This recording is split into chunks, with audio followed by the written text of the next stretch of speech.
Henrique VIII é uma das figuras mais infames da história da Inglaterra. Embora já tenha sido descrito como um rei carismático e otimista, historiadores modernos, pesquisadores e escritores o descreveram como um intimidador, abusador em série e um homem geralmente paranoico. Sua morte em 1547 não foi inesperada.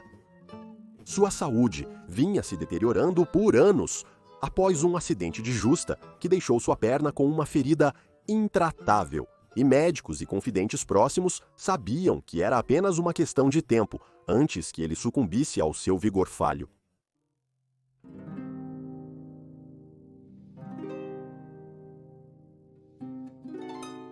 Henrique VIII nasceu em 28 de junho de 1491 no Palácio de Greenwich, em Londres, Inglaterra. Ele era o terceiro filho e segundo filho de seus pais, Henrique VII e Elizabeth de York.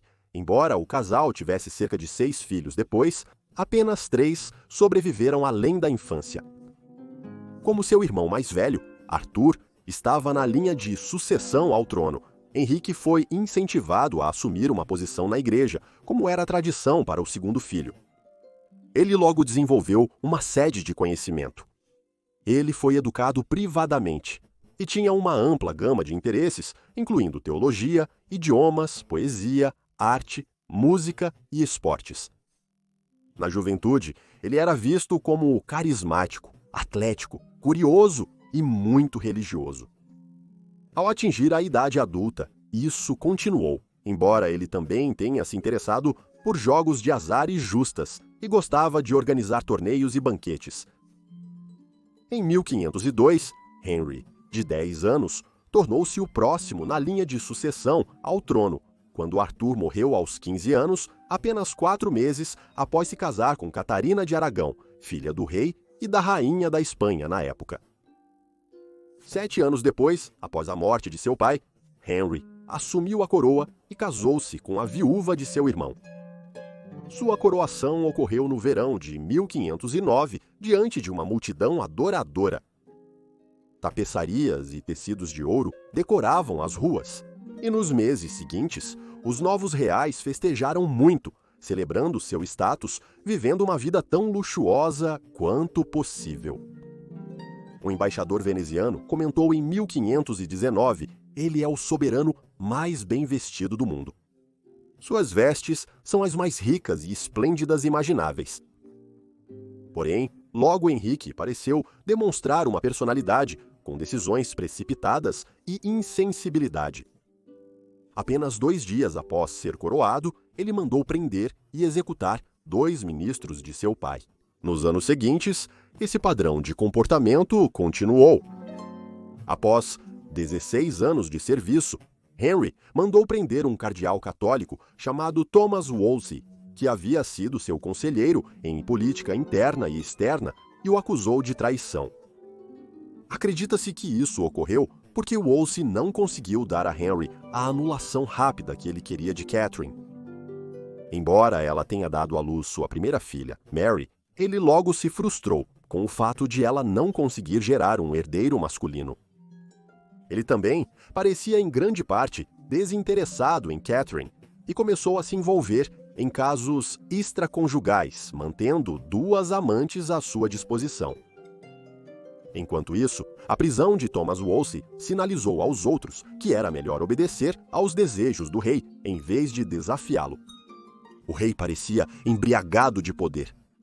Incentivado por reformadores protestantes que negavam a autoridade do Papa, Henrique posteriormente declarou independência de Roma em leis aprovadas entre 1532 e 1534.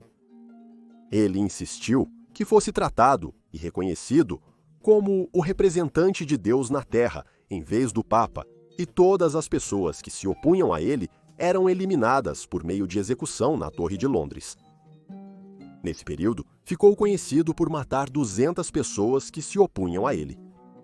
O Papa o excomungou em 1533 e durante um ataque de fúria, que durou 4 anos, Henrique destruiu ou fechou mais de 800 edifícios religiosos e confiscou terras e itens valiosos em posse da Igreja Católica, Com esse dinheiro, ele começou a construir a Marinha da Inglaterra e expandir suas propriedades em Londres. Um dos casos extraconjugais de Henrique foi com Anne Boleyn, que foi apresentada ao rei por sua irmã. Nessa época, Catherine tinha 42 anos e não podia ter mais filhos, mas Henrique ainda buscava um herdeiro masculino. E em 1533, ele conseguiu o divórcio de Catherine e Anne ficou grávida. Henrique posteriormente se casou com ela. Ela deu à luz a uma filha e sofreu 2 abortos ao tentar dar a Henrique o filho que ele tanto desejava. Novamente frustrado, Henrique voltou sua atenção para Jane Seymour, uma das assistentes de Anne. Insatisfeito e descontente com seu casamento atual, ele elaborou uma trama elaborada que envolvia incriminar sua esposa por adultério e assassinato. Ele acusou falsamente 3 homens de terem casos com Anne, e ela foi julgada em maio de 1536. Ela negou as acusações feitas contra ela, mas 4 dias depois, o casamento foi anulado e Anne foi executada. No final do mês, Henrique casou-se com Jane Seymour. No ano seguinte, ela deu à luz seu primeiro filho, Edward, após uma gravidez e parto tumultuados. Ela morreu 9 dias depois, devido a uma infecção relacionada à gravidez. Relatos indicam que Henry considerava Jane sua única verdadeira esposa, pois ela foi a única que lhe deu um filho. Após um período de luto, Henry começou a buscar uma nova esposa. Em 1540, ele se casou com Anne de Cleves, mas antes de seu casamento, ele só a tinha visto através de um retrato criado pelo artista alemão Hans Holbein, o Jovem. Henry parecia pensar diferente dela pessoalmente e desaprovava sua aparência. Seu casamento com Anne foi político, já que Henry buscava criar uma aliança com seu irmão, o governante de um ducado protestante na Alemanha. Ele parecia incapaz de superar a aparência de Anne. Eles se divorciaram após 6 meses e ela recebeu o título de Irmã do Rei, bem como residência no castelo de Hever. O penúltimo casamento de Henry foi com Catherine Howard, sua prima de 19 anos. Eles se casaram em julho de 1540, apenas semanas após seu divórcio de Anne de Cleves. Relatos indicam que nessa época, os problemas de saúde de Henry começaram a surgir, e estar com uma mulher 30 anos mais jovem o revigorou e trouxe novo entusiasmo pela vida. Contudo, logo Catherine começou a desgostar de seu marido e passou a buscar atenção de homens de sua faixa etária. Uma investigação subsequente a considerou culpada de adultério, sendo executada em fevereiro de 1542. No ano seguinte, Henrique casou-se com Catherine Parr, que seria sua última esposa. Ela era filha de um assistente de Catherine de Aragão e já havia sido viúva 2 vezes. Descrita como independente e bem educada, dizia-se que ela tinha a maior influência sobre a cultura da corte, religião, o papel das mulheres e a educação de seus filhos acima de suas outras esposas. Ela também o encorajou a se reconectar com suas filhas, Mary e Elizabeth.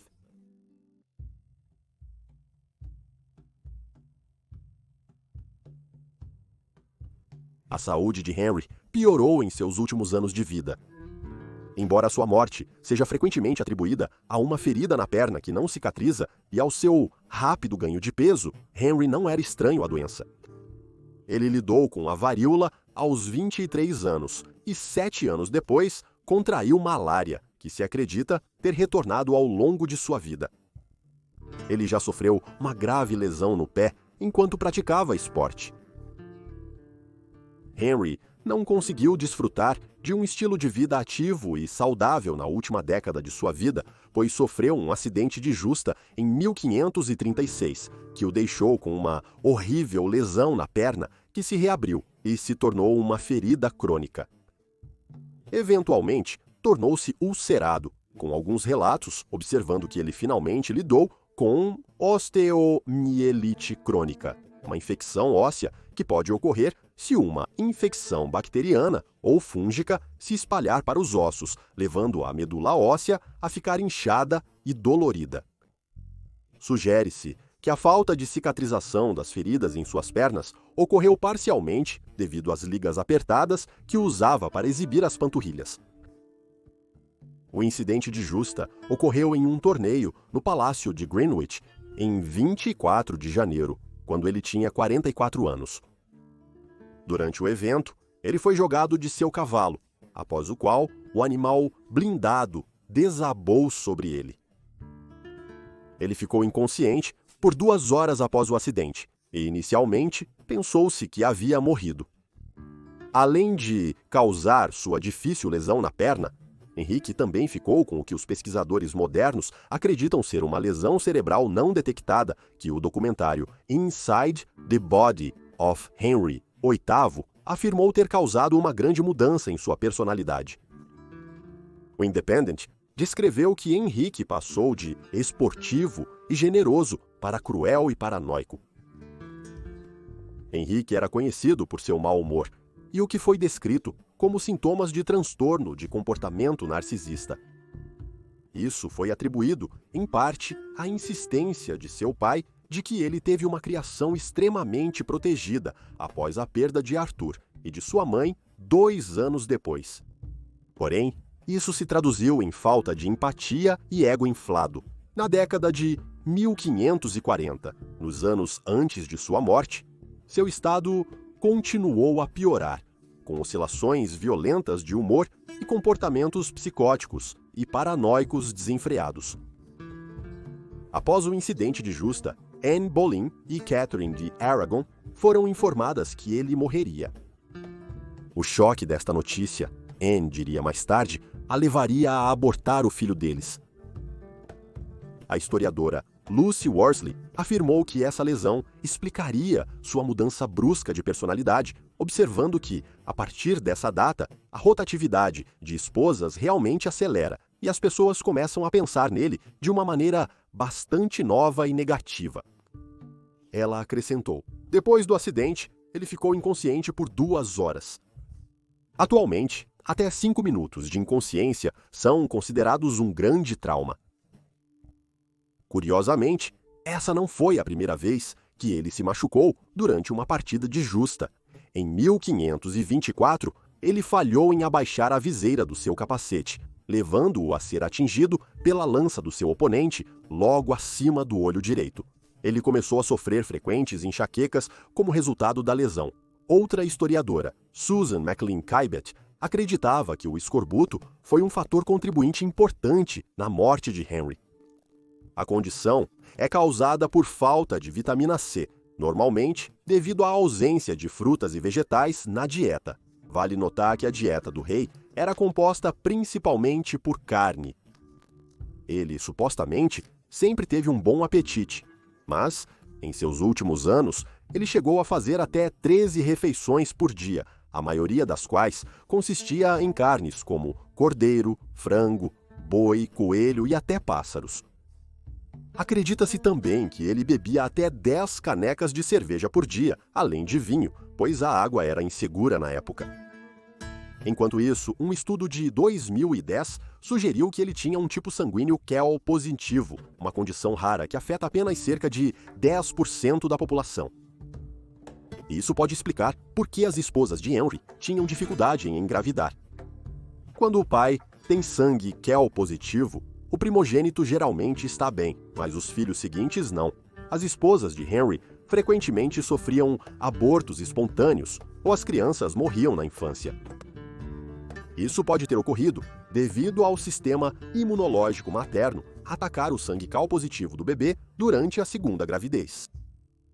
O sistema imunológico, preparado na primeira gravidez, acredita que a resposta correta na segunda é atacar as células vermelhas do sangue do bebê se o seu sangue for Kell positivo. O resultado disso é que o bebê sofre de um distúrbio sanguíneo chamado doença hemolítica do recém-nascido, e isso pode ser fatal. Se Henry era Kell positivo, alguns especularam que ele também tinha síndrome de MacLeod. Homens Cal positivos têm maior risco de lidar com a condição que geralmente se manifesta quando o indivíduo, diagnosticado, atinge a meia-idade. Pode contribuir para mudanças físicas e comportamentais em quem a possui. Nos últimos 5 anos de vida, a condição de Henry se agravou tanto que ele precisou ser levado ao primeiro andar de casa usando um elevador primitivo, uma cadeira manobrada por seguranças.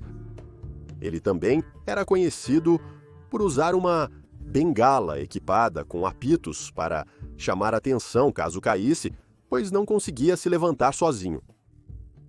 3 anos depois, em 1545, ele era transportado no que era chamado de bonde do rei, uma cadeira de sedã carregada por 6 assistentes.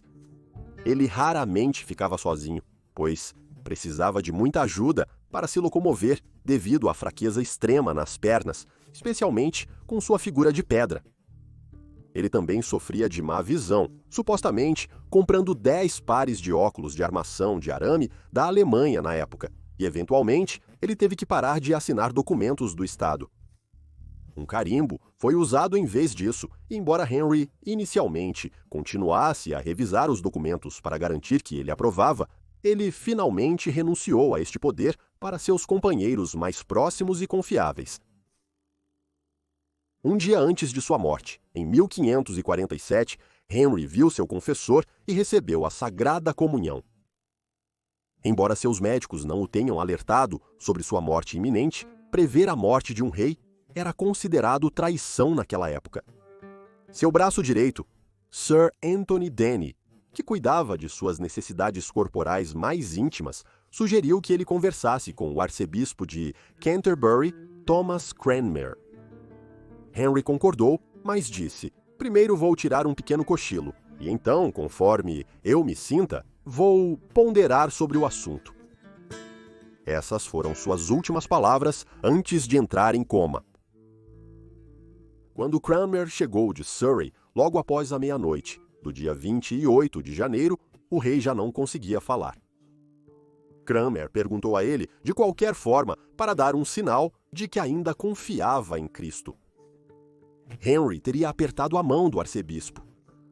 Aqueles ao redor de Henry acreditavam que isso era ele, confirmando sim, ele ainda tinha fé. Henry faleceu por volta das 2 da manhã, aos 55 anos, no Palácio de Whitehall, Londres.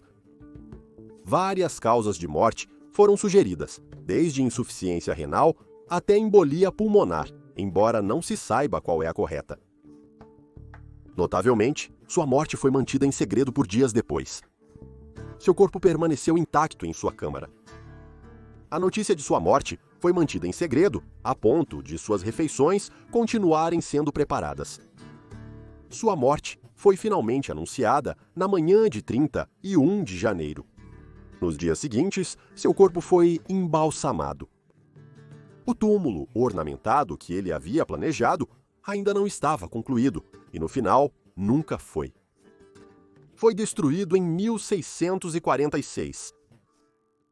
Henry foi sepultado em uma cripta, na Capela de São Jorge, no Castelo de Windsor,